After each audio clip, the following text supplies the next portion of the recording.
आज है 14 जुलाई और वक्त हो रहा है 1 पीएम। दोस्तों आज की सबसे बड़ी खबर ये है कि रशिया का TU 214 PU जिसको डूम्सडे प्लेन भी कहते हैं वो आज उतरा है ईरान के अंदर। दोस्तों बताया ये जा रहा है कि इस एयरक्राफ्ट में बहुत सारी खसूसियात हैं, जैसे कि जो अमेरिका के पास डूम्सडे प्लेन है वैसे ही रशिया का ये डूम्सडे प्लेन है और ये आज उतरा है ईरान के अंदर।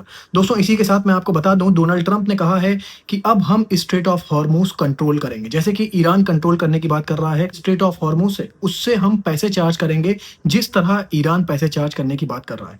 और हम बहुत सी कंट्रीज को प्रोटेक्ट कर रहे हैं। उन्होंने नाम लिया जैसे यूएई, कतर, बहरीन, कुवैत, इन सऊदी अरेबिया, इन सारी कंट्रीज को हम प्रोटेक्ट कर रहे हैं और ये सारी कंट्रीज को हमें रिम्बर्स करना चाहिए।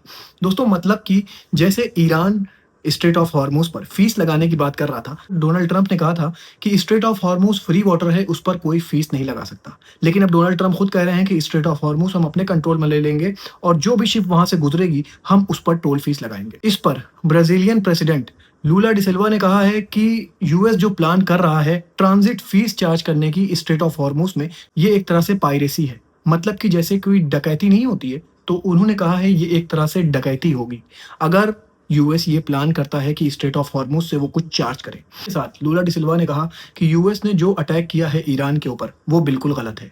दोस्तों अब दुनिया खुलकर बोलने लगी है क्योंकि दुनिया को नुकसान हो रहा है। स्ट्रेट ऑफ हॉर्मूज से 20% ऑयल गुजरता था और अब वो पूरी तरह से ठप है। यूएस लगातार कह रहा है कि स्ट्रेट ऑफ हॉर्मूज खुला है, जबकि ईरान ने कह दिया है कि स्ट्रेट ऑफ हॉर्मूज पूरी तरह से बंद है। यही बात कल दो टैंकर ने नहीं मानी। उन्होंने बताया ये जाता है कि ये दो टैंकर स्ट्रेट ऑफ हॉर्मूज से गुजर रहे थे और ईरान की आईआरजीसी ने बताया कि उनको यूएस ने कहा था कि आप आराम से गुजरिए, आपको कुछ नहीं होगा, स्ट्रेट ऑफ हॉर्मूज पूरी तरह से खुला हुआ है। तो आईआरजीसी ने कहा कि यूएसए की बातों में आकर ये टैंकर वहां से गुजर रहे थे, तभी आईआरजीसी ने इनको निशाना बनाया और ये टैंकर पूरी तरह से वहीं पर नाकारा होकर खड़े हो गए। तो दोस्तों जो यूएस कह रहा है कि स्ट्रेट ऑफ हॉर्मूज पूरी तरह से खुला हुआ है, तो स्ट्रेट ऑफ हॉर्मूज खुला नहीं है, क्योंकि स्ट्रेट ऑफ हॉर्मूज से जो रास्ता गुजरता है वहां पर आईआरजीसी ने बताया ये जा रहा है कि माइंस लगा रखा है और आईआरजीसी ने कहा है जो हमें ट्रांजिट फीस देगा हम उसी को गाइड करेंगे कि आपको किस रास्ते से निकलना है और कौन सा रास्ता सेफ है।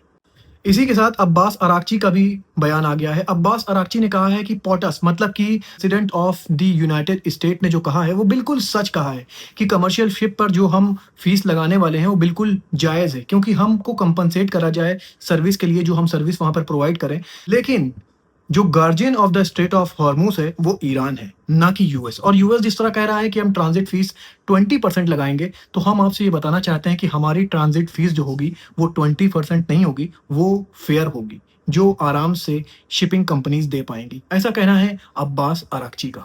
इसी के साथ मैं आपको बता दूं ईरान के नॉर्दर्न प्रोविंस में कल 3.6 रेक्टर का एक भूकंप आया है, एक अर्थक्वेक आया है। दोस्तों लोग स्पेकुलेशन ये भी लगा रहे हैं ये टाइम टू टाइम जो छोटा मोटा भूकंप आ रहा है ईरान के अंदर, ये कुछ ऐसा वेपन ईरान तैयार कर रहा है या टेस्ट कर रहा है जो अभी दुनिया की निगाहों से छुपा हुआ है। दोस्तों ईरान ने भी ये कहा था कि हमारे पास ऐसे वेपन्स हैं जिसका अगर हम इस्तेमाल कर लें तो दुनिया पूरी तरह से चौंक जाएगी। तो क्या ईरान अपने यहाँ कुछ ऐसे वेपन्स बना रहा है जिसकी वजह से ये छोटे मोटे अर्थक्वेक्स आ रहे हैं? अगर ऐसा है दोस्तों तो ईरान अभी बहुत पेशेंस से काम ले रहा है और ईरान ने वो वेपन्स अभी दुनिया को नहीं दिखाए हैं। देखिए दोस्तों इसमें आगे क्या होता है। अब मैं खबर आपको अल नीनो की बता दूं। अल नीनो को बताया जा रहा है कि लगातार ये मजबूत होता जा रहा है और अभी भी एक्टिव है। नोआ की रिपोर्ट के हिसाब से बताया ये जा रहा है कि शुरुआत तक इसका इम्पैक्ट रहेगा और 95% चांसेस हैं कि अक्टूबर या दिसंबर तक ये काफ़ी ज़्यादा स्ट्रांग होकर सुपर अल नीनो बन जाएगा। लेकिन दोस्तों इसका जो इम्पैक्ट रहेगा वो मैं आपको बता दूं 2027 की शुरुआत तक अल नीनो का इफेक्ट देखा जाएगा। अब इसका इफेक्ट क्या होगा ये भी मैं आपको बता दूं। साउथ एशिया के कुछ इलाकों में हैवी रेनफॉल देखी जाएगी अल नीनो की वजह से। ईस्ट एशिया में एक्सट्रीम गर्मी देखी जाएगी और सेंट्रल ईस्टर्न पैसिफिक में काफ़ी ज़्यादा मुमकिन है कि ट्रॉपिकल साइक्लोन देखे जाएं। दोस्तों दुनिया के मुख्तलिफ इलाकों पर इसके अलग अलग असरात देखे जाएंगे। दोस्तों ऐसे ही खबरें लेकर मैं आपके पास आता रहूँगा। अपना बहुत ख्याल रखिए और मुझे भी अपनी दुआओं में याद रखिए।